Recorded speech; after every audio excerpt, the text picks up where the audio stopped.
9. Yan. Yung ang pagkapili ng Diyos sa Israel. Sige, mag-ano tayo ng mga Bible. Ayun, daming Bible sa mga upuan. Tayo magbasa sa aklat ng mga taga-Roma, chapter 9. Yan, Roma, chapter 9, verses 1 to 33. Babasahin lang natin ito ng mabilis habang naghihintay tayo sa iba natin mga kapatiran. Pero bago yun, tayo muna yung manalangin sa Diyos. Lord, salamat po sa umagang ito muli sa buhay at kalakasan na yung binigay sa amin. Lord, hindi namin sa iyo, napakalinisin po ang aming isip, ang aming puso, at naway maging karapat dapat kami tumanggap ng mga banal na salita. Gawin mo kami, Panginoon, kalugod sa iyo, at naway kasiyahan mo kami upang lubusan namin maintindihan at maunawaan at magawa ang bawat salita mo na aming mapapakinggan sa umagang ito. Ngayong banal ng Espiritu, Ama, sumaamin nawa at loobin mo ito sa pangalan ni Jesus na makapaghari at lahat ng aming gagawin ay ma-dedicate lang namin sa iyo bilang Diyos na aming pinagmumulan ng hari, Panginoon ng buhay namin. Purihin ka, ikaw may taas maparangalan. Sa umagang ito, pagpalain mo rin ang lahat ng taong nakapalibot sa church na ito, Panginoon. Diba? Dumating ang time, gawin mong mabuksan ang kanilang puso sa iyong banal na salita. Dumating ang araw, Panginoon, na malaman nila, Panginoon, ang mga bagay na nais mo sa kanilang buhay. Purihin ka, ito po kami sa madalangin sa pangalan ni Jesus. Amen. Amen. Parapakalangin ng Diyos. Yan. Purihin ang Panginoon. Amen. Yan.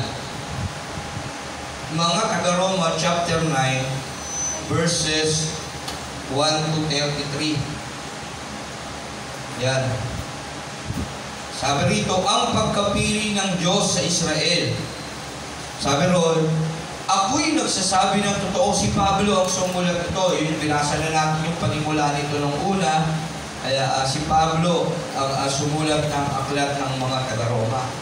Sabi niya, ako'y nagsasabi ng totoo sapagkat ako'y tagasunod ni Kristo. Yan. Ano yung sabihin ng tagasunod ni Kristo? Kristiyano. Yan. Ang Kristiyano, yung nakaraan, dapat namumuhay ayon sa Espiritu. Yan ang dapat ginagawa natin. Yun yung nakaraan tayo, Roma 8. Yan. Ngayon, sabi rito ni Pablo, ako'y nagsasabi ng totoo sapagkat ako'y tagasunod ni Kristo o Kristiyano. Nang ibig sabihin, tagasunod ni Kristo. Walang ibang sinusunod kundi si Kristo na nagahari sa kanyang ulo, sa kanyang isip at puso. Ayan yung iglesia tinatawag. Ano yung iglesia? Pamumuhay, ulo si Kristo. Ibig sabihin, pamumuhay, ulo si Kristo, pinaghaharian ni Kristo. Buong buhay, buong isip, buong kaluluwa. Yan yun, iglesia. O tinatawag ng mga pinanganak muli sa Espiritu. Nabautismuhan sa banal ng Espiritu. Pinabanal ng Diyos. Kaya tawag na ngayon sa mga tao na yung mga saint. Karagdagang kaalaman na hindi yung mga saint yung mga ginawang rebulto ng kapwa natin mga tao. Hindi santo. Hindi lang sila. O tama, sila Peter, sila Pablo, mga santo yan.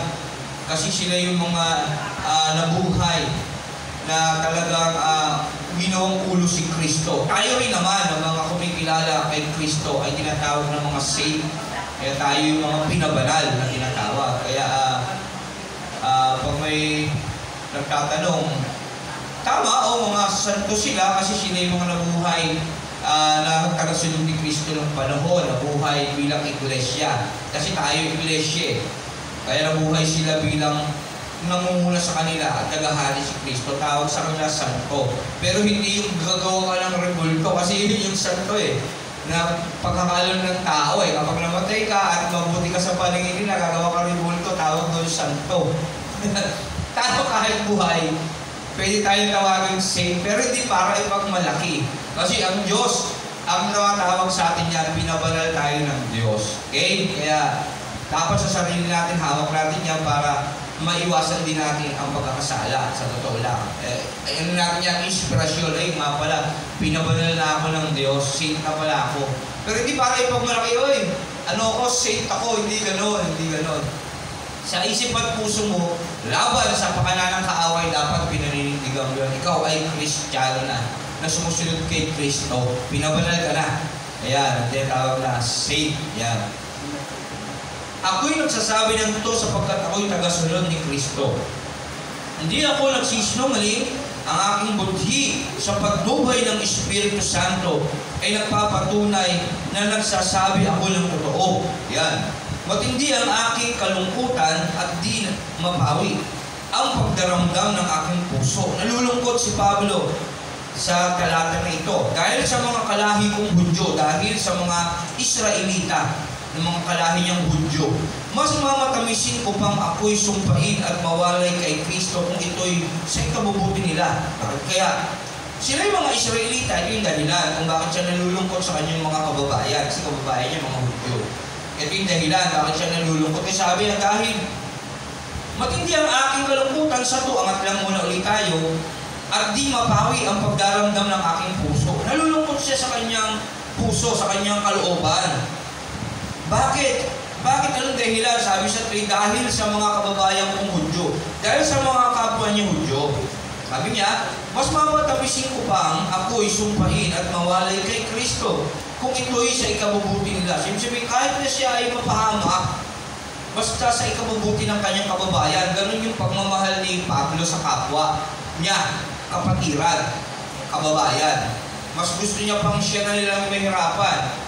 Basta ikabubuti ng kanyang mga kababayan. Eh, tinatawag na pagmamahal sa kapwa. Dapat nararamdaman din natin yan bilang mga Christian. Kasi si Pablo, Christian, nararamdaman niya yun eh. Kaya dapat tayo, bilang Christian, nararamdaman din natin yun na halos, di ba lang tayo may hirapan, basta yung iba. Okay. Kasi hindi yung nakakaramdam ng ganyan. Kung minsan nakapagsakalubisyon talaga siya, yung halimbawa may tumulong sa kanya, di ba aling mahirapan siya, at least nakatulong siya. May naka-experience naman ng ganito dito? Wala pa sumasagot eh. Nawa, may experience natin yan. Okay, kasi pagmamahal sa kapwa, si Pablo ganun eh. Sabi doon, no, intindihin natin ha. Sapagkat ako'y tagasunod ni Kristo sa 9:1. Kristiyano siya. Ngayon, dahil Kristiyano siya, tagasunod ni Kristo, born again siya, matindi ang kanyang kalungkutan sa kanyang kalooban kasi dahil sa mga kalahi niya sa kapwa niya. Yan. Kasi mas gusto niya siya na lang ang mapahamak kaysa naman mapahamak yung mga kalahi niya. Pero bakit kaya sa tingin niya mapapahamak yung mga kalahi niya? Ito yung 4. Sila yung mga Israelita na binigyan ng Diyos ng karapatang maging mga anak niya.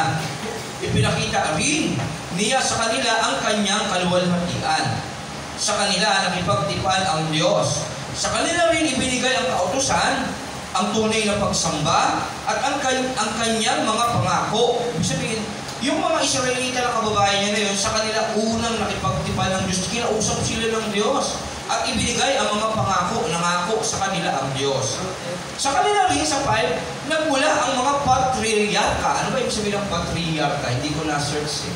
Meron bang dictionary dyan? Medyo malalim yung salita patriarka. Meron ba? May dictionary mo dyan na Tagalog? Parang ako yun sa mga ano to eh, genealogy. Mga Abraham, isa. Mga salin-lahi. Yan. Mga pinagmulan. Mga ganon. Yan. Yun. Patriarka. Mga pinagmulan ng lahi o mga istorya ng buhay ng mga ninuno. Parang ganon. Yan. At tungkol sa kanyang pagiging tao. Yan. At tungkol sa pagiging tao ng Diyos. Si Kristo ay nagmula sa kanilang lahi. Higit sa si Kristo na naging tao, nagmula sa lahi nila. Ng mga kanino? Kay Abraham, kay David. Ama, ang kataas-taasang Diyos ay purihin magpakailanman. Amen. Bakit kaya? Kasi mga Israelita galing sa lahi ni Jacob eh. Anak-anak ni Abraham. Yan, di ba? Tama? Kaya, yung mga Israel, nilawag yan ng mga Israel, mga Hudyo, dahil nagmula sa lahi ni Jacob.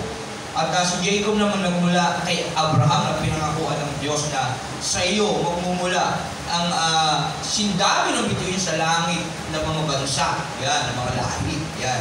Kaya yun, at nagdaramdam si Pablo sa loob niya, nalulungkot siya kasi yung mga Hudyo na kababayan niya ay sa kanila una nakipagtipan ng Diyos, nagpakilala ang Diyos kay Moses, kay Abraham, sa pamamagitan ng mga propeta, ng mga ninuno natin na una sa atin.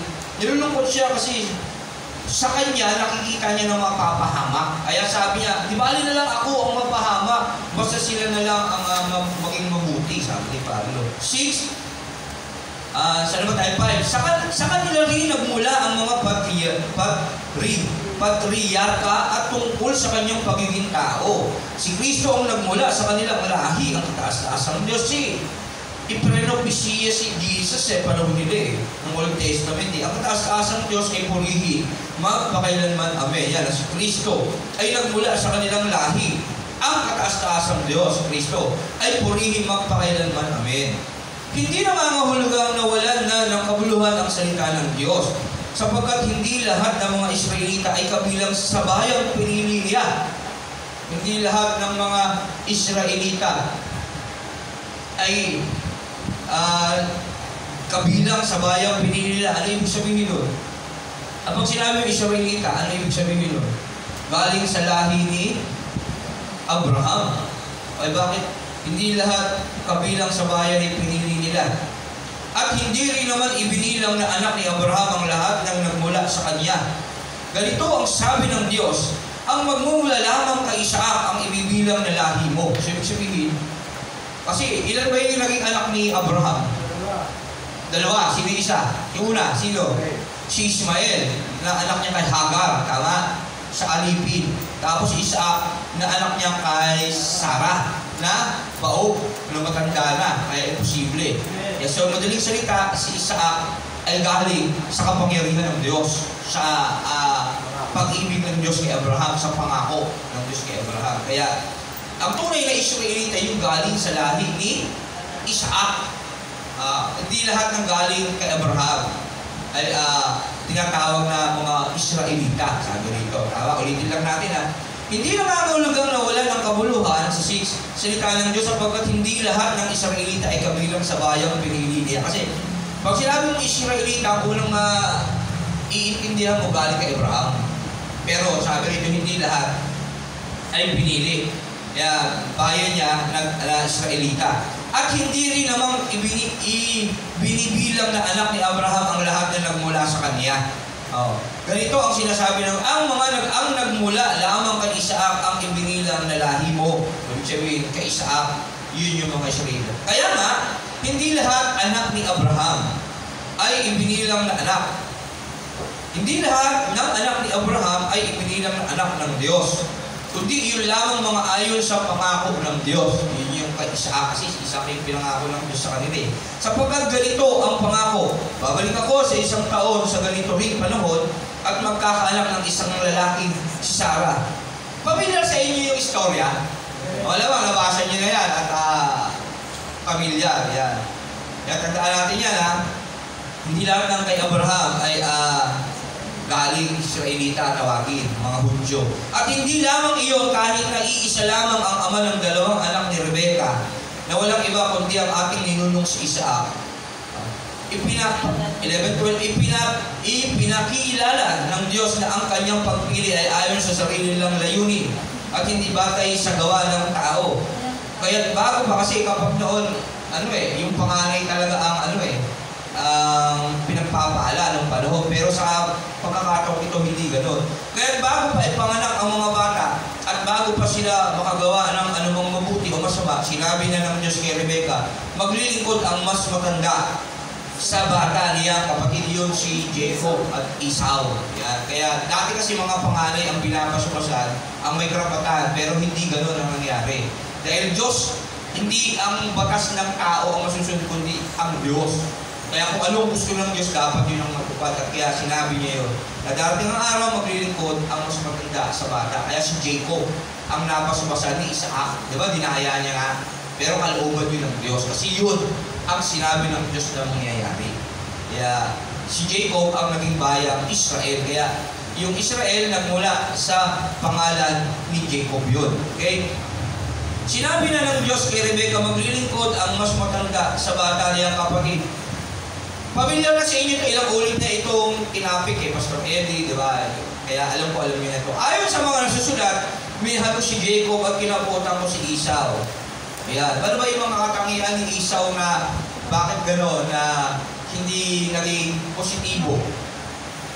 Kung sasalamin natin sa buhay natin, ano yung mga katangian ni Esau na hindi positibo? Kaya maaari siya hindi kaluhuran ng Diyos. Pride. Oh, si Esau may pride. Yan. Bakit siya may pride? Oh, kasi sarili niya yung sinusunod niya.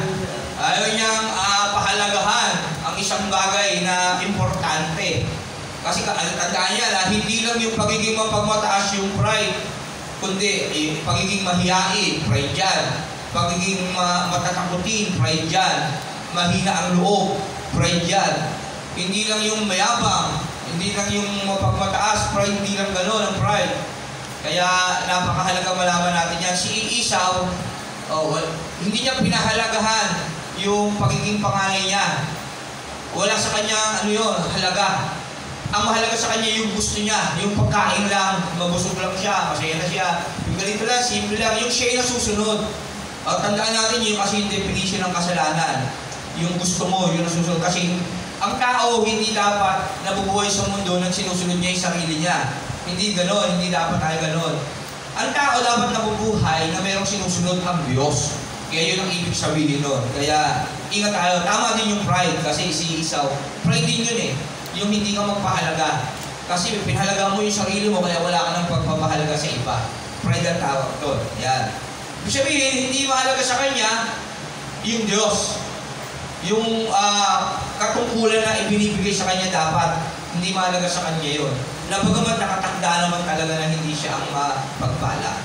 Pero ganun pa man, ang aral na magpupulot sa akin, dapat sa lahat ng pagkakataon, magpahalaga tayo sa Diyos, lalo na sa salita ng Diyos, gaya ngayon.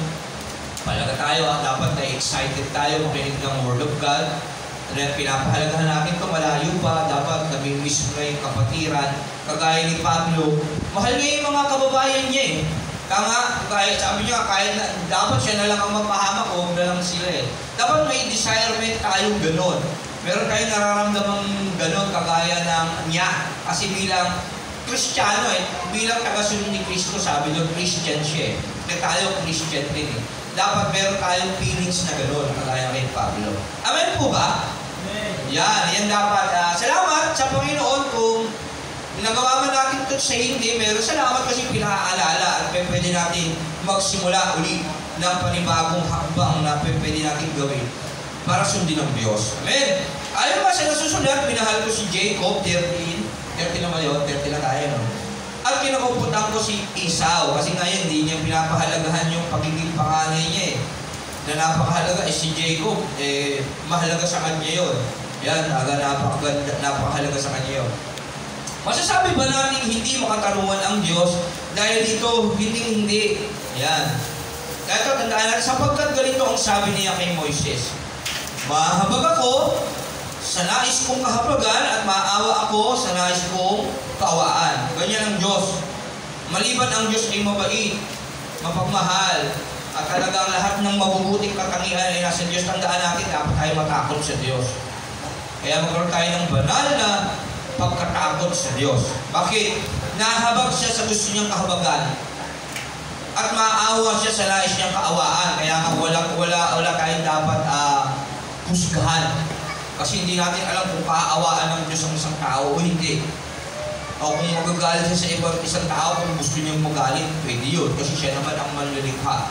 Kaya huwag tayong maraming masyadong tanong. Yung mga pilosopo, karamihan kasi yung mga pilosopo, ito lang ang sagot doon. Ito ang sinasabi ng Diyos, nahabag siya sa gusto niyang kahabagan at maawa sa nais niyang kaawaan. Bakit? Diyos siya may likha ng lahat Kung gusto niya, magagawa niya Kaya tayo, ano dapat natin gawin? Kailangan natin kunin simpatsya niya para hindi tayo niya paslagin kung nais niya. O dapat kahabagan niya tayo. at kasiyahan niya tayo. Kaya ang tungkulin natin, matakot at sumunod sa Diyos. Ang Maral 12:30-40. Bakit? Gaya nga ng sabi nito, maahabag ako sa nais kong kahabagan. Maawa ako sa nais kong kaawaan. Kung hindi siya maawa sa iyo, wala kang magagawa. Kasi Diyos yun eh. Tungkulin niya yun, karapatan niya yun. Kasi siya naman ang may likha. Pwede niyang gamitin ka lang niya. Pwede kang gawin niya tapos wasangin ka lang din niya uli. Kaya makakita tayo sa Diyos. Kaya lang hindi kasi natin alam yung ating mga kabuhay. Hindi din natin nakikita yung ating bukas. Kaya hindi natin pwedeng pangunahan ng Diyos. Kaya si iba, ayun nga, marami silang mga tanong. At nabasa din nila kaalaman nila, sariling kaalaman sa banal na kasulatan. May mga nakasulat yan. Marami silang tanong ukol doon. Isa lang ibig sabihin ng Diyos. Kung ano yung nakasulat, yun lang ang paniniwalaan natin. At maliban doon, wala na. Kasi ang Diyos ay Diyos. Magagawa niya ang nais niya. At tayo hindi tayo niya kagaya. Hindi natin alam ang bukas natin. Kaya wala tayong ibang dapat isalig sa Kanya ang ating mga buhay. Amen? Yan. 16 na tayo. No? Maliwanag kung gayon na ang pasya ng Diyos ay nababatay sa Kanyang habag at hindi sa kagustuhan o pagsisikap ng tao. Yan yun sa Ephesians, hindi bunga ng ating mga gawa. Kaya wala tayong dapat ipagmalaki. Yan, hindi kasi tayo sa gawa naliligtas, kundi sa awat habag ng Diyos sa atin. Pero napakahalaga ng gawa kasi doon natin ipapakita na talagang naniniwala tayo sa Diyos. Yan. Sapagkat ayon sa kasulatan, ay sinabi niya, sa hari ng Ehipto, ginawa kitang hari upang sa pamamagitan mo'y maipakita ko ang aking kapangyarihan at maipahayag ang aking pangalan sa buong daigdig. Yan. Ginamit. Sapagkat ayon sa kasulatan, ay sinabi niya sa hari ng Ehipto, ginawa kitang hari upang sa pamamagitan mo'y maipakita ko ang aking kapangyarihan. Sinong hari ito? Anong bansa ito? Yung hari nito. Maipakita niya yung kapangyarihan niya. Egypt? Si Egypt. Si Paraon. Yan. Ayan, sapagkat ayon sa kasulatan ay sinabi niya sa hari ng Ehipto, sa Paraon, ginawa kitang hari upang sa pamamagitan mo'y maipakita ko ang aking kapangyarihan. Kasi nung time na yun, ginawang instrumento ng pinatigas ng Diyos yung puso ng Paraon para malaman ng mga Hudyo na talagang makapangyarihan si Yahweh. Nagpakilala siya sa mga Israelitas sa pamamagitan ng kanyang mga makapangyarihang gawa. At may pahayag ang aking pangalan sa buong daigdig. Tulog na tulog yun. Lalo na yung paghati sa dagat. Kaya takot na takot ang lahat ng bansa sa bansang Israel noong panahon na yun. Kasi si Yahweh, ang Diyos nila ay makapangyarihan. Talagang ang balita ay abot hanggang sa dulo ng daigdig, sabi ng Bible. Kaya alam na alam ng lahat ng bansa. Kapag sila na ang sasalakayin, lalo na yung Jericho Wall nga eh. Takot na takot yung mga tao sa Jericho na yun eh. Yung nagpadala ng espiya yung Israel na dalawa. At sino yung babaeng bayaran nun? Nagtago? Si Rahab. Balitang balita, sabi yung dalawa, na binigay na sa inyo ni Yahweh ang aming lugar, itong Jericho. Kaya takot na takot sa inyo ang aking mga kababayan, sabi ro, kapag nabasan natin doon. Kaya talagang kasi si Yahweh na makapangyarihan sa lahat, nagpakita ng himala, kababalaghan ng panahon ni Moses.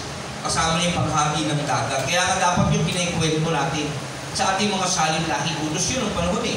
Lalo yung mga Israelita doon, hindi na nila naikwento sa salin-lahi nila hanggang sa panahon ni Joseph, nakabunan na rin yung istorya ni Joseph, hindi na kasi naikwento. Parang sa atin ngayon, hindi na umabot. Kaya namulat na tayo sa mga maling aral. Na kontento lang tayo sa sabi ng lola at lola natin. Tama. Pero yung totoong nangyari, yung kadakilaan ni Yahweh na dapat importante ikwento sa atin, hindi na naikwento. Kasi kung naikwento nila noon hanggang ngayon, nakikwento pa natin. Sa atin, alam natin ngayon, sino yung bata ritong lumaki? Kilala yung istorya ng mga ninuno natin. Halimbawa, yung kapatid ni Rachel, kilala na ba nila si Abraham? Kilala na ba nila? Siguro si Eva at Adan, kilala nila. Sa school, tinuturo. Kilala niyo si Eva at Adan? Si Eva at si Adan? O, tamo, hindi. Sample lang. Kasi wala pang nagturo sa kanila. Ganun yun. Nung panahon nila, hindi tinuruan na yung mga naging anak, hindi sinunod si Yahweh. Sabi ni Yahweh, ituro nyo sa inyong mga anak yung kadakilaan ko, yung mga ginawa niya. Ituro sa saling lahi. Hindi na nagawa ng mga ninuno natin noon. Kaya hanggang sa atin ngayon, maging yung mga lolo't lola natin, ang alam na lang puro pamahiin. Yung mga sumakop sa kanila, mga Kastila, panahon ng hapon, bawal magwali sa hapon. Yan, oy, may multo yan, may multo dyan. Turo ng mga Kastila yun ng mga Hapon na tawag sa atin mga uto-uto. Kasi pag sinabi nila, sinusunod natin ganun yung mga magulang natin, mga lolo't lola natin ng panahon Kaya tawag sa atin Indio. O katawa-tawa, tawag sa mga Pilipino nila, ng mga Kastila, ng mga Hapon, ng mga Inchi. Kasi yung mga paniniwala natin galing sa kanila. Bawal magwali sa hapon, bawal matulog ang basa ang buhok. Meron ba nun? Yun, mga ganun. Ano ba? Bawal maligo pag may patay. Bawal magwalis. O, yun, bawal maglinis. Yun yung mga ibang kultura na hindi totoo. Yun na yung tinuro, kaya yun yung nakonsepto ng isip na mali. Wala sa banal na kasulatan. Pero dapat ang tinuturo nila yung katotohanan, kaya ang problema, hindi na rin nila napakinggan sa kanilang mga ninulo, kanilang mga magulang. Yung kadakilaan ni Yahweh, yun dapat ang napakahalagang aral na dapat hanggang ngayon ay alam natin. Kaso hindi Lahat ng pinanganganak hindi na kilala. Kasi biruin mo sila Ebot Adan, hindi na kilala ng mga kabataan ngayon. Noon. Yung panahon pa namin, tinuturo pa sa school yan. Ngayon hindi na Tama? O kaya ano dapat natin gawin? Tayo na ang magtuturo ngayon sa salilahi natin. Kaya mapalad tayo ng mga nakakapakinig ng salita ng Diyos ngayon. May pagkakataon tayong ituro sa mas mga nakakabata. Kaya huwag natin tularan yung mga ninuno natin ngayon. Baguhin natin yung sistema ng buhay natin. Ituro na natin sa ating mga anak. Kaya dapat maging excited tayo sa church. Excited sa bawat gawain. Sama natin buong pamilya natin. Buong sambahayan para makilala si Yahweh na makapangyarihan sa lahat na magmumula ng kaligtasan nila pagdating ng panahon. Yan. Amen? Amen. Kaya tandaan nyo, kanina sinare ko sa video live, kung yung mga matutuwid, mahirap maligtas, paano kaya yung mga hindi naniniwala sa mabuting balita? Pakihanap nga yun, anong verse yun? 1 Peter, 2 Peter. Sige, paki-search. Matuwid. Sino yung may mabilis na apps dyan? Yung verse na yun. Sa 1 Peter o 2 Peter ata yun. Kung matutuwid, mahirap maligtas, paano pa kaya ang di sumusunod sa mabuting balita? Paano pa maliligtas? Yun na lang. Paano pa? Type niyo yun. Kasi pag maligtas, marami yun, no?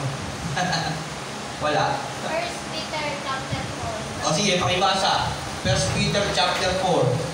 1 Peter chapter 4 verse 18. Tulad ng sinasabi ng kasulatan, kung ang taong matuwid ay napakahirap maligtas, ang di kumialala sa Diyos, paano pa maliligtas? Yan ang sinasabi natin. Kung yung matutuwid, yung alam na yung katotohanan, kagaya ng mga Israelita na yun, alam na yun, sila Yahweh, naghimala Hirap pa sila kasi ang tigas ng ulo nila di ba? Naghimala na si Yahweh, balik na naman sila sa dati nilang buhay. Makapangyarihan na yung Diyos na nagligtas sa kanila Pero, mga kinalaunan, mga ilang araw, ilang buwan, ilang linggo, yan na naman sila. Di ba? Ang hirap, maligtas. Lalo na kung hindi mo alam yung salita ng Diyos, paano ka pa maliligtas? Kung yung mga alam na ang hirap kontrolin na nakakita na ng kahiwagahan ng Diyos, ang hirap pa rin sumunod lalo na yung mga walang alam-alam, o gaya niya yung mga bata, o hindi na pala alam sila Ebot Adan, sila Abraham, sila Noah, sila Jonas, kasi bata ako, kabisado kayo, may nagtuturo sa amin O paano pa sila maliligtas? Yun ang problema. Kaya lahat ng tao dito sa totoo lang, pag dumating si Kristo, ang dami talagang mapapahamak. Kaya napakahalagang pakinggan natin si Kristo bago makit sa langit Humayo at ipangaral ang mabuting balita. Pastor, kasi wala na makikinig din. Oo, nanduro na tayo. Normal yan kasi mababadbod ng kasama ng mundo. Pero Sabi ng Diyos kasi, kailangan natin hanapin yung mga nawawala hintil na madaragdag sa bilang ng maliligtas. Baka nandiyan lang sila sa tabi-tabi. Amen? Medyo lumayo tayo, napunta tayo sa evangelism. Yun. Kaya, kinito lang natin na noong panahon, naghimala ang Diyos sa pamamagitan ng mga milagro, kababalaga. Gamit ang hari ng Egypt, pinatigas niya yung puso ng Paraon para malaman ng lahat ang kapangyarihan niya. Kaya nga umabot yan hanggang sa Jericho Wall. Alam na alam nila na ang mga Israelita ay may Diyos na si Yahweh. Takot na takot sila sa mga Israelita. Ngayon, 18, kaya nga kinahabagan ng Diyos ang sino mang nais niya kahabagan at nagiging manhid ang nais niyang maging manhid. Yan. Sasabihin mo naman, yun ibig sabihin. Kasi yung ari ng Egypt, ginawa niyang pinatigas niya yung puso. In-example niya yun. Kaya sabi rito, kaya nga kinahabagan ng Diyos ang sino mang nais niyang kahabagan at nagiging manhid sa nais niyang maging manhid. Kaya, ganyan ang Diyos, ang katangian ng Diyos, isipin natin yun. Kaya dapat natin katakutan ng Diyos. Kapag gusto niya mahabag sa'yo, mahabag siya sa'yo. Pag ayaw kanyang pakinggan, hindi kanya pakikinggan. Ano ngayon ang problema natin doon? Sa buhay natin, ibig sabihin, problema natin hindi natin alam kung ano tayo sa Diyos. Kagaya ng Paraon, ano ka sa Diyos? Para sino ka? Para magmalaki sa Diyos. Maliligtas ka ba ng gawa mo? Hindi. Ano dapat mong gawin? Matakot at sumunod sa Diyos. Ano ang pinaka gustong sabihin ng talata na ito? Para makasigurado tayo na talagang kinahabagan tayo ng Diyos. Yung isang bagay na importante na meron tayo na magliligtas sa atin, ano yun? O kasama na yun, pag meron ka nun. Pananampalataya. Diba? Ang pananampalataya ay katiyakan na mangyayari ang isang bagay na iyong inaasahan. Nakakasigurado tayong kinahabagan tayo ng Diyos kasi meron tayong pananampalataya sa Diyos. Hindi mo alam yun nakahabagan ka ng Diyos o magiging manhid siya sa iyo Tama. Pero dahil may pananampalataya ka sa Kanya, alam mo yun. Kasi nakitiyak mo yun na kinahabagan ka ng Diyos dahil yun ang pananampalataya mo sa Diyos. Tama. Kaya huwag natin wawalain yung pananampalataya na yun. Doon tayo nabubuhay sa buhay ng Diyos, sa pananampalataya na yun. Amen?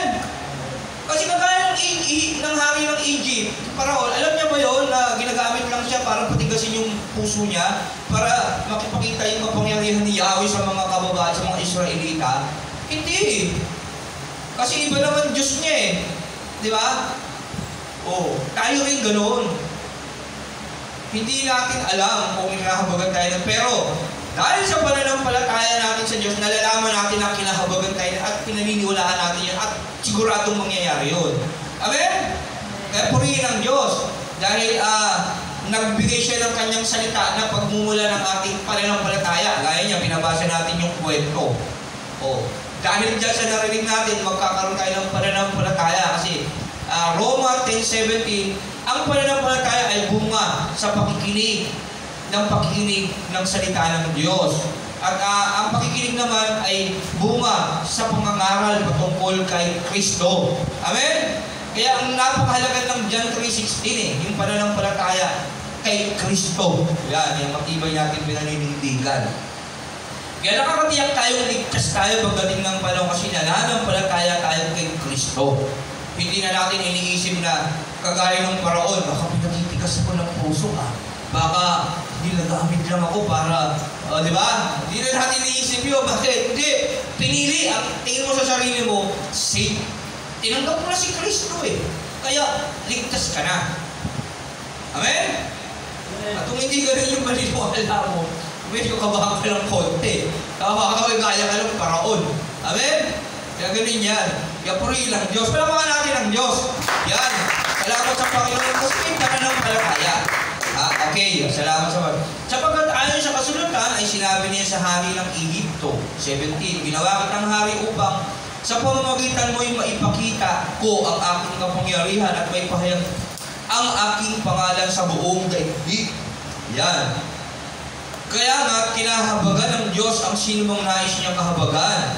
At nagiging manhid ang nais niyang maging manhid. Kaya mag-ingat tayo kung paano tayo mamuhay. Dapat mamuhay tayo nang sa kalooban ng Diyos. Lumayo tayo sa kasamaan. Kasi, kinahabagan niya nga yung gusto niyang kahabagan eh. Eh ngayon, kung kaiinisan yung ginagawa mo, paano pa niyang kahabagan? O, di ba? Kaya dapat tayo lalong maging matuwid sa paningin ng Diyos para mahabag siya sa atin. Eh, kung gusto niya maging manhid siya, magiging manhid siya. Ngayon, ano ang chance natin? Di ko makakalang mabuti, kaya, Lord, kaabagan mo ako. Ito, gumagawa naman ako ng mabuti, oh. Dapat ganun tayo. Eh, kung magmamatigas ka pa, alam mo na palang kinakahabagan ng Diyos yung gusto niya kinahabagan. Gawa ka pa ng gawa ng masama, hindi lalo kang hindi kinahabagan. Tama? Iyon ang problema. Yan daw mabuksan yung isip ng lahat ng tao sa bagay na ito. Kasi hindi nila kasi alam kung ano yung katangian ng Diyos. Ang alam ng karamihan, ang Diyos mabuti, mapagmahal, mapagbigay, mahabagin. Nakakalimutan nila ang Diyos ay mapanibughuin. Sa 10 utos, ako ang Diyos. Huwag kayong gagawa ng anumang imahe, gawa sa kahoy, bato, ginto, pilak, upang iyong sambahin. Huwag kayong yuyukod, sapagkat ako ang makapangyarihang Diyos ay mapanibughuin Diyos. Ang kasalanan ng Ama ay sinisingil ko sa katatlo, 4 na saling lahi. Diruin mo yung apo mo, tapos yung anak niya may kasalanan agad, may sumpa agad. Buti salamat sa ating Panginoong Jesus. Nigay niya ang kanyang buktong na upang ang sino man, kaya lang may kondisyon yun, ang sino man, sa kanya'y sumampalataya. Kaya, buti na lang, purihin ng Diyos sa ating Panginoong Jesus. Nagkaroon tayo ng paglilinis sa sumpa. Dahil doon. Kaya yung mga apo natin, ay wala na sa ilalim ng sumpa. Dahil sa pananampalataya mo kay Kristo. Kaya lang, dapat niya rin manampalataya kay Kristo para rin siyang maligtas. Kaya ikaw, na anak mo siya, apo mo siya, kailangan mo siyang ikwento si Kristo sa kanya. Kaya kapatid, pinsan, mga gano'n. Pero dapat una, yung pamilya natin. Kasi ililigtas mo ba muna yung iba kaysa yung sarili mo? Di ba? Huwag naman. Nakakalungkot naman yung magulang mo, kapatid mo. Unahin mo na sila. Kagaya ni Noah, inuna yung buong sambahayan. Pagkatapos, while makinig, lipat ka sa iba. Ganun lang yun, pero katitigil naman na langit para sa kanila. Sa buhay natin ganun, hanggang buhay pa tayo. Amen? Sasabihin mo naman sa akin kung gayon, bakit pa? 18, kinahabagan ng Diyos yung gusto niyang kahabagan, nagiging manhid sa nais niyang maging manhid. Sasabihin mo naman sa akin kung gayon, bakit pa sinisisi ng Diyos ang tao? Kasi yun yung tanong. Marami tayong tanong eh. Sino ba ang makakasalungat sa kanyang kalooban? Sino ba pwedeng sumalungat sa Diyos? Ay siya naman ang gumawa. Halimbawa, nakita mo isang tao bumili ng isang bagay, medyo hindi maganda sa paningin mo. Ba't ka bumili dyan? Hindi naman maganda. Ano ba sa iyo? Ano ba ang pera? Diba? Nasa pera, bakit? Ano ba? Pakailan mo dyan, iyakin naman pera. Diba? Ganun tayo. Ganun din sa Diyos. Hindi ka pwedeng gumaling sa Diyos. Ba't mo siya ginawa? Ano naman sa'yo? Ako naman yung may kapangyarihan. Hindi gumawa ka lang sa'yo kung kaya mo. Diba? Pwedeng gawin sabihin ng Diyos yun eh. Wala tayong magagawa. Tao ka lamang, sino kang mangangahas na sumagot ng gano'n sa Diyos? Yun yung sinasabi ng Diyos. Huwag ka namang tanong, sumunod ka na lang. Intindihin mo na lang sinasabi ng Diyos. At hilingin mo na lang sa Kanya na ipaunawa sa iyo lahat ng bagay. Yun, dapat maging humble, sabi ni Brother Rodrigo kanina. Maging humble tayo sa Diyos. Huwag na tayo magtanong. Mas pag nagtatanong ka, pride yun eh. Nagre-reklamo ka nun eh. Basta yung nakita mo at sa palagay mong tama at sinasabi ng Diyos, sundin mo na yun. Kung tiwala ka, Diyos yun. Amen? Amen. Masasabi kaya ng isang hinuhubog sa kanyang mga hubog, bakit ninyo ako ginawang ganito? Kasi meron bang gano'n? Pwede ko sabihin sa kanya yun. Magpasalamat ka pa nga, ginawa kang tao eh. Di ba? Binigyan tayo ng pagkakataong mabuhay eh. Kaya dapat pagtingihan natin ngayon eh. Ibalik natin ang pinakadabis na pasasalamat sa Diyos. Kasi, napakaswerte natin pinagpala, hindi pala swerte pinagpala. Bakit? Kasi daming tao, yung pangalan mo yung lumitaw, binibigyan ka ng pagkakataon ng Diyos, tingnan ka ng Diyos. Pero yun yan Pansinin nyo, kapag si Mayor pumupunta sa isang lugar, lalo na dito, sinasalubong pa yan ng mga banner. Diba? Papagawa po ng tarpaulin. Welcome, we love you, Mayor. Diba? Along malapitan, tapos pag dumaan, woo! Sigawan, woo! Diba? Ang isa lang, candy lang yung save. Eh si Cristo, kaligtasan, meron mo. Tapos, imbita mo siya, Pastor, naantok pa ako eh. Wala po akong susuotin. Dahil lang pa damit, eh, Pastor, pasensya na po, maglalabo po kami eh. Tama? Amen. Kaligtasan na ibibigay mo eh. Si Mayor Bishop, candy lang eh. Tapos yung damit, yung pang hardware lang eh. Diba, tuwan-tuwa ka, uy, nakakapuha ako ng damit. Tuwan-tuwa ka pa rin, hindi mo lang masuot magpasko. Tama? Masuot mo ba magpasko yun? Nakalagay dito, along malapitan. O kahit sinong Ichiberi, kahit anong Bongbong Marcos. Pag pamasko, pwede mo bang suotin yun? Di ba nakakaisuot mo sa anak mo, Christmas party, suotin niya kaya yun? Eh bakit tuwan-tuwa ka? Di ba?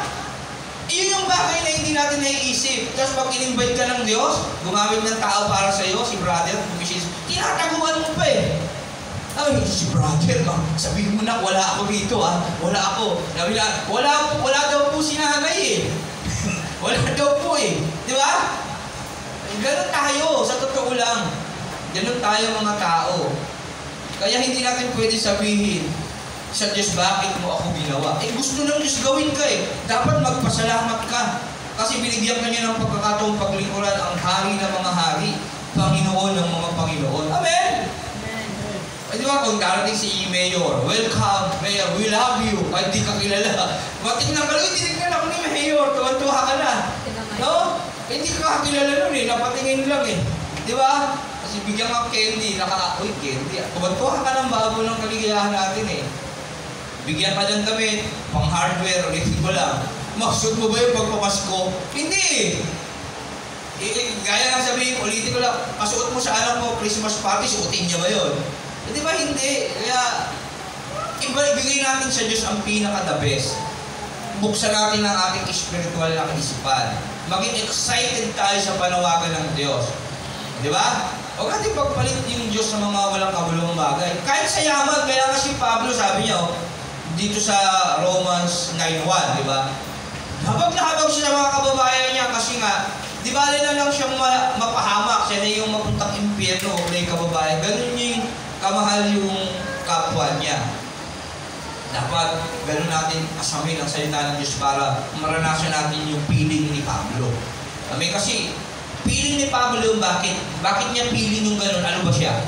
Ayon sa ating binasa. Ano si Pablo? Bakit niya nararamdaman yun?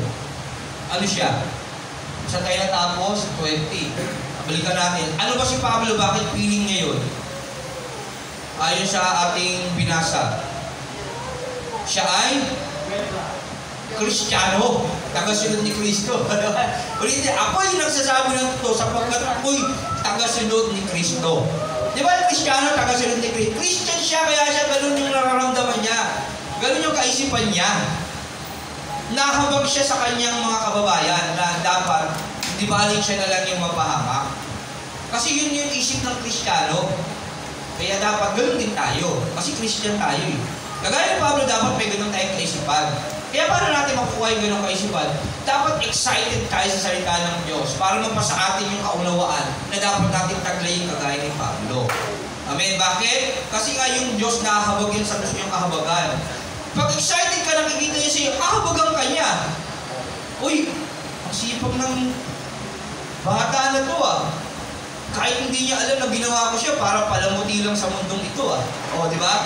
O di kahabagan ka niya, hindi ibahin ko na lang yung halimbawa lang ibahin ko na lang yung magiging takbo ng buhay niya o gawin ko na lang siyang may-ari ng Philippine Airlines. O, di ba? Pwedeng ganun, pwedeng gawin ng Diyos yun. Kapag talagang grabe yung pinakikita natin effort sa paglilingkod sa Kanya. Kagaya ni Pablo. Kaya kinasiyahan si Pablo ng Diyos, yung kanyang mga isinulat umabot sa atin. Tama? Mas kinasiyahan siya eh. Nakita lang niyo sa buhay niya, yung desire niya sa paglilingkod, kaya hanggang ngayon binabasa natin yung mga sulat niya. Pwede namang hindi siya kasiyahan, huwag na yan, kay Pablo, wala namang kwenta din yan eh. Kagaya lang ng mga ilan dyan na mga, kagaya lang di Balaam yan eh. Huwag na isulat yan, pwede hindi pa itulog ng Diyos yun eh. Pero hindi, kasi dahil sa agresibuhan niya at talagang totoong Kristiyano, paninindigan niya, pananampalataya niya, kinasiya siya ng Diyos at nilagay siya sa banal na kasulatan at ngayon, pinakikinabangan natin. Amen? Yun ang buhay niya. Kaya purihin ng Diyos. Yan. Tao ka lamang, sino kang mangangahas na sumugot ng ganoon sa Diyos? Masasabi kaya ng isang hinuhubog sa kanyang manguhubog, bakit ninyo ako ginawang ganito? Wala pang karapatan ng gumawa ng palayo na bumuo ng mamahalin o mumurahing sisidlan mula sa isang tumpok ng putik. O pwedeng gawin yun ng Diyos. Pwedeng gumawa ng mumurahin, pwedeng mamahalin. Kaya huwag tayo magtaka kung bakit may mayayaman. Bakit kaya akong mahirap? Bakit kaya sila mayaman? Huwag tayo magtaka doon. Kasi yun ang niloob ng Diyos sa buhay nila eh. At yun ang niloob ng Diyos sa buhay natin eh. Eh malay naman natin kung may plano siya sa atin sa hinaharap. Amen? Kaya huwag tayo magtaka. Kaya nga minsan namamali tayo ng paniniwala. Sobra kasi tayo kung mag-isip eh. Pinangungunahan natin yung Diyos. Kaya tanggapin lang natin kung ano yung meron sa atin. Wala pang karapatan ng gumawa ng palayok na bumuo ng mamahalin o mumurahin sa siglahan mula sa isang tumpok ng putik. Pare-pareho lang tayo kung ginawa ng Diyos eh. Gamit ng alabok eh. Tama? O bakit iba-iba antas ng kabuhayan natin? Kasi gusto ng Diyos ganun gawin tayo eh. Ang magagawa natin. Ipapasalamat na lang natin yun sa Diyos. Kaya kahit nais niyang ipakita noon ng Diyos ang kanyang puot at ipakilala ang kanyang kapangyarihan, buong tiyaga pa rin niyang pinagtiisan ang mga taong dapat sana'y parusahan at alipinin. Yung masasama, yung mga kayo na lagi lang paulit-ulit, kahit ganoon, kahit paano, nahabag pa rin talaga sa atin ng Diyos, dapat naisip natin yun, na kahit ganito pala ako. Kahit talagang pinagtitiisan ako ng Diyos, pwede niya naman palang mag-desisyon eh, na ngayon palang patayin niya na tayo eh. Pwede naman pala, pero hindi niya ginagawa eh. Ang bait ng Diyos sa atin. Ang bait ng Diyos sa atin. Kaya pasalamatan natin siya. Ginawa niya iyon upang ipakilala ang kanyang walang kapantay na kadakilaan. Iyon ang ibig sabihin. Kaya yan, hindi pa tayo pinapatay ng Diyos kahit matigas ang ulo natin, hindi tayo niladala sa Hades.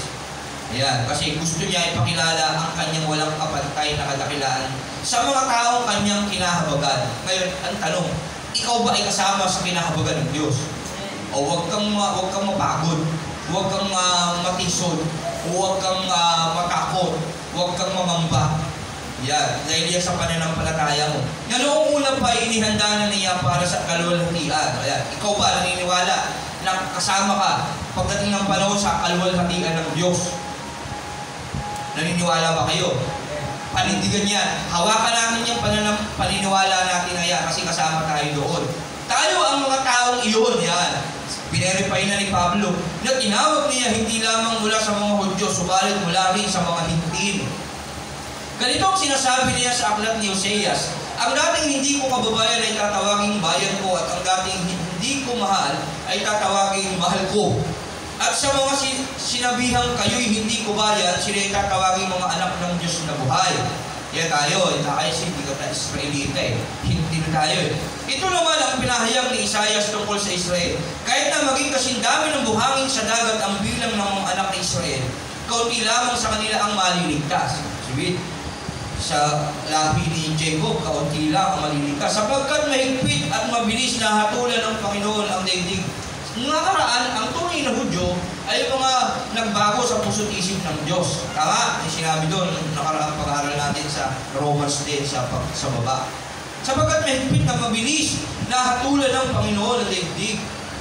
Si Isaias din ang nagsabi, kung ang makapangyarihang Panginoon ay hindi nagtira ng ilan sa ating lahi, tayo sana'y natulad sa Sodoma at Gomora.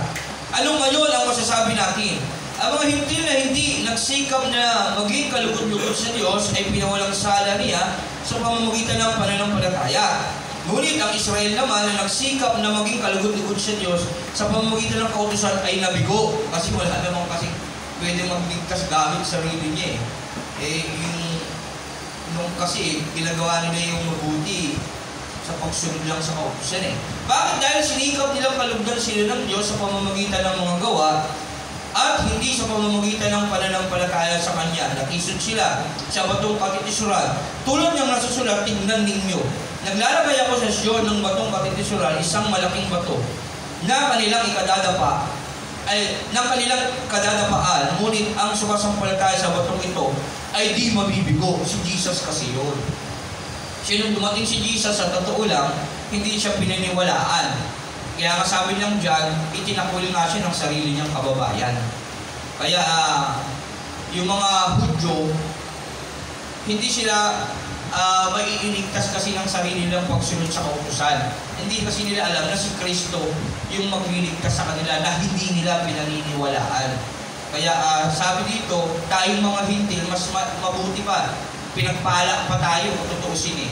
Kasi tayong mga hindi tunay na mga anak, tinatawag ng mga anak sa labas, ay dahil sa pananampalataya, dahil nasaksiyan natin sa mga disipulo, sa mga apostol na nabuhay, na si Kristo ay kunento nila, ngayon naniniwala tayo sa Kanya, napakadali para sa atin na manampalataya, lalo na ikaw na nakaupo dyan, na naniniwala talaga kay Kristo, na may kaligtasan na ngayon.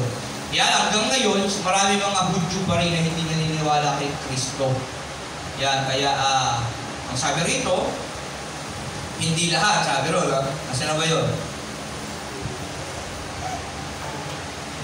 Yung mabilis na hahatulan, ano bang versyon? Medyo nabilis ako 28?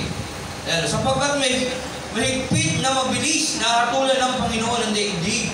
Ito, 27, ito naman ang pahayag ni Isaias tungkol sa Israel. Kahit na maging kasing dami ng buhangin sa dagat ang bilang ng mga anak ni Israel, kaunti lamang sa kanila ang maliligtas, sapagkat mahigpit at mabilis na hahatulan ng Panginoon ang daigdig. Yan.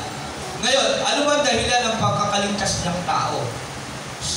Sa pagkakaalam nating lahat. Ano yung dahilan? Awat habag ng Diyos. Anong dapat natin gawin para maligtas tayo? Sumampalataya? Kanino? Kay Jesus. Paano yun? Yung mga Hudyo, hindi nananampalataya na si Kristo ay Diyos. Paano sila? Yun yung sabi rito. Kapag sumampalataya sila si Jesus talaga ay ang Diyos, ligtas sila. Gaya natin. Ganun yun. Kaya sabi ba, sapagkat mahigpit at mabilis na hatulan ng Panginoon ang daigdig, kasi lahat ng taong naniniwala kay Kristo talaga maliligtas. Yun ang totoo. Kaya lang, kung sino ba ngayon, hindi natin alam. Pero tayo dapat sa sarili natin, alam natin na ligtas tayo.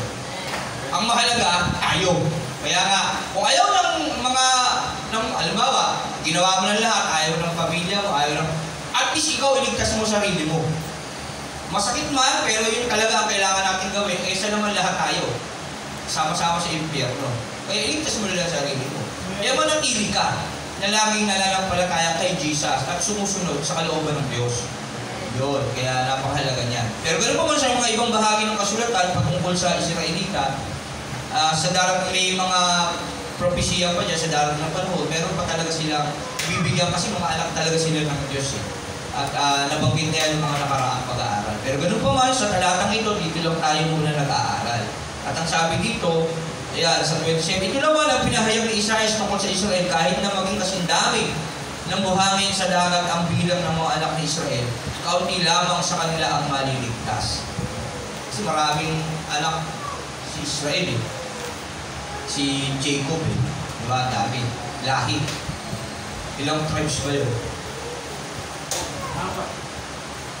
Tama ba? 12? 12 tribes. Diba? Dami. Mga Hudyo yun, mga Israel yun. Pero sabi ron, kaunti ka. Sabi lang, ang nananatiling apat hanggang bukas ang siyang banin. Yan ang pangalaga ni Jesus. Hindi relihiyon, kaya nga tayo hindi relihiyon. Kanya-kanya kasi ang kaligtasan. Kanya-kanya. Ikaw at ang Diyos ang nakakaalam dapat yan. Si Jesus dapat, pero tayong personal na relasyon sa Kanya. Amen? Ayan. Kaya, ganun pa ba, di tayo pwede mamusga ng kapwa natin, pero isa lang sinasabi ng Bible. Kailangan natin sumampalataya sa kaisa-isang anak ng Diyos, kay Jesus, para makasigurado tayo sa ating kaligtasan. Lang ang ating topic sa ngayon at pabagat niya, ang pagkapili ng Diyos sa Israel. Kasi ang Diyos, pinili ang Israel para maging bayan niya pagmula ni Jesus na magiging kaligtasan. Kaya, Pagpasalamat natin ang ating buhay sa bansang Israel. Kasi dahil sa kanila, nakilala natin si Kristo sa ating. Kasi kung wala Israel, si Kristo wala. Kasi siya yung napili ng Diyos pag wala ni Kristo. Kaya napakalaki ang utang na loob natin sa ibayang Israel. Pag-pray natin sila palagi, lalo na ngayon naging nasa digmaan sila, bagamat talagang lahat ng bagay ay nangyayari, kalooban ng Diyos, pag-pray natin sila, lalo na yung mga Christian na nandoon. At yung mga, siyempre tayo rin naman, pag-pray natin lagi yung sarili natin na nawa, maging totoo yung ating pananampalataya sa Diyos. Amen po ba? Ayan. Ngayon, meron mang tanong sa ating tinalakay. Inuubos natin kasi yung chapter. Gusto ko kasi maubos natin itong Romans. Yan. Para na tayo nagbasa ng buong Bible. Ubusin natin yung bawat chapter niya. Yan. Kaya, may tanong ba? Meron ba kayong gustong itanong? Kaya natin sagutin. Kung hindi, pag-aralan, next week, sagutin natin. Yan. May tanong pa kayo? Kaya tandaan nyo si Pablo, yung feelings niya, naawa sa kanyang kababayan. Bakit? Ano ba siya? Kasi Christian siya. Kaya tayo dapat may feelings tayong kagaya niya. Naawa tayo sa ating mga kababayan kasi bakit? Kristiyano na tayo. Tagasunod ni Kristo. Kaya dapat magkaroon tayo ng paghahanda o anong panahon, pag-iisip, pagpaplano para ma-share natin yung salita ng Diyos din sa iba.